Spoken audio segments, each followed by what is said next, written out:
10 மாதத்துலேருந்து 2 வயசு குழந்த வரைக்கும் ரவா உப்புமா எப்படி செய்கிறதுன்னு பார்க்கலாம். ஃபஸ்ட்டு நெய் விட்டு ரவையை நல்லா வறுத்துக்கலாம்.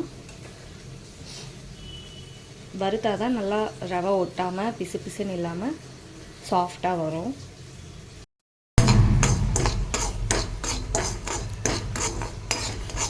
இதில் நான் ஒரு 4 டேபிள் ஸ்பூன் போல் ரவை போட்டிருக்கேன்.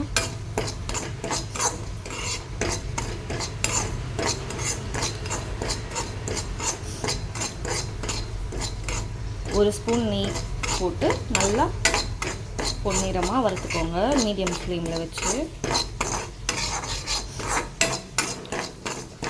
கரெக்டாக அந்த அரோமா வரும்போது ஆஃப் பண்ணிடுங்க. அதுக்கு மேலே போச்சுன்னா தீஞ்சிடும்.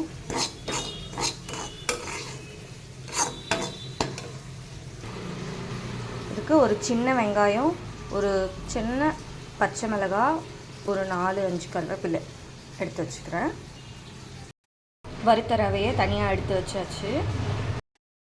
கடாயில் ஒரு ஸ்பூன் நெய் விட்டுருக்கேன். நெய் சூடானதும் இதில் கொஞ்சமாக கடுகு, உளுந்து, கொஞ்சம் சீரகம் போட்டு ஃப்ரை ஆனதும் நம்ம இப்போ கடுகு பொரிஞ்சதும் கருவேப்பிலை, பச்சை மிளகாய்,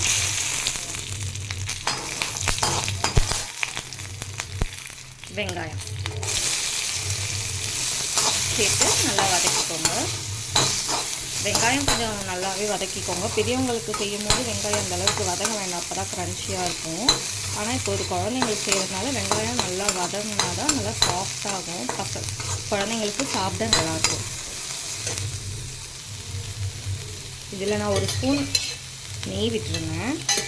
இப்போ நான் ஒரு ஸ்பூன் ஆயில் மட்டும் விட்டுக்கிறேன்.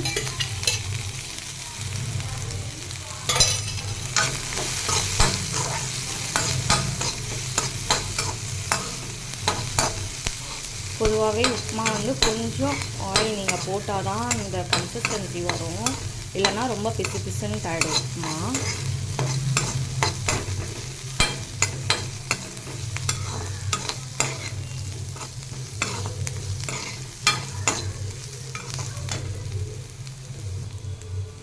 வெங்காயம் நல்லா ஃப்ரை ஆகிடுச்சு. இப்போ எந்த அளவுக்கு ரவை எடுத்துருக்கோமோ அதில் 3 பங்கு தண்ணி ஊற்றிக்கோங்க.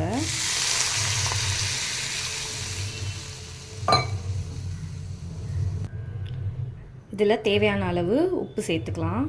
நான் ஒரு 1/2 ஸ்பூன் மட்டும் போட்டிருக்கேன். இப்போ தண்ணி நல்லா கொதிக்குது. ரவையை கொட்டி கிளறிடலாம்.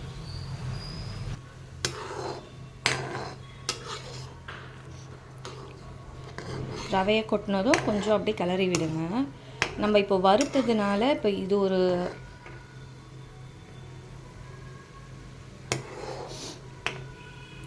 ரவையை கொட்டினதும் இந்த மாதிரி கிளறி விடுங்க. இப்போ வறுத்ததுனால நம்மளுக்கு ரவை கெட்டி கெட்டியாக அங்கங்கே நிற்காது. அது ஒரு ப்ளஸ் பாயிண்ட்டு. அது வறுக்கிறதுனால ஹை ஃப்ளேம்லேயே வச்சு நல்லா இந்த மாதிரி கொதிக்க விடுங்க. அதுவே இன்னும் கொஞ்சம் நேரத்தில் இந்த ரவை தண்ணியெல்லாம் இழுத்துக்கும். அவ்வளோதான், ரவை நல்லா சாஃப்டாக வெந்துடுச்சு. இப்போ இந்த மாதிரி சாஃப்டாக வெந்துடுச்சு பார்த்தீங்களா? இப்போ இந்த ஸ்டேஜில் இருக்கும் போதே நீங்கள் ஸ்டவ் ஆஃப் பண்ணிவிடுங்க. இன்னும் கெட்டிப்பட விடாதீங்க. ஏன்னா கொஞ்சம் ஆற ஆற அதுவே கொஞ்சம் கெட்டி ஆகும். அதனால் கொஞ்சம் தலை இருக்கும் போதே ஆஃப் பண்ணிவிடுங்க. குழந்தைங்களுக்கான ரவா உப்புமா ரெடி ஆகிடுச்சு. இப்போ இதை வார்மாக இருக்கும் போது நல்லா பசங்களுக்கு ஊட்டி விட்டிங்கன்னா அவங்க நல்லா சாப்பிட்டுப்பாங்க. இதில் நம்ம தாளிப்பெல்லாம் கொடுத்துருக்கிறதுனால நல்லா அவங்களுக்கு ஃப்ளேவர்ஃபுல்லாக இருக்கும். கொஞ்சம் வளர்ந்த குழந்தைங்கன்னா கொஞ்சம் தேங்காய் சட்னி வச்சு ஊட்டி விட்டோன்னா இன்னும் நல்லா டேஸ்ட்டாக இருக்கும்.